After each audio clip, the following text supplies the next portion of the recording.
పక్షులకి ధాన్యం వేయడం వల్ల, గింజలు వేయడం వల్ల ప్రమాణం ఏమిటో తెలిసే ప్రయోజనం. మన పిల్లలు చాలా బాగుంటారమ్మా. అమెరికాలో ఉన్న, ఆస్ట్రేలియాలో ఉన్న మన పిల్లలకి అన్నానికి లోటు ఉండదు, ఆరోగ్యానికి లోటు ఉండదు. పక్షుల్ని పెంచి పోషించాలి.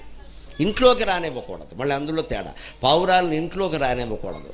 కుక్కల్ని పిల్లుల్ని ఇంట్లో పెట్టుకుని పెంచకూడదు. బయటకు తీసుకెళ్ళి ఇంత ముద్ద పారేయాలి, పొమ్మని చెప్పాలి. ఎందుకని కుక్కల్ని వేళ శుభ్రంగా పక్కలో పడుకోబెట్టుకుని సబ్బెట్టి తోమి దానికో డాక్టరు, దానికో డ్రెస్సు, ఈ ప్రేమ పిల్లల మీద చూపిస్తే ఎంత బాగుండేదో. వాళ్ళనేమో హాస్టల్లో బారేశారు, కుక్కల్ని పక్కలో పెట్టుకున్నారు. ఇక్కడ కుక్కల్ని ఇంట్లో పెట్టుకుని పెంచకూడదు. పిల్లుల్ని అసలే పెంచకూడదు. పిల్లి శరీరం నుంచి ఎప్పుడూ రోమాలు రాలుతూ ఉంటాయి. ఆ రోమాలు రాలేయంటే పసిపిల్లలకి రోగాలు వచ్చేస్తాయి. రోమాలు అంటే రోగాలే.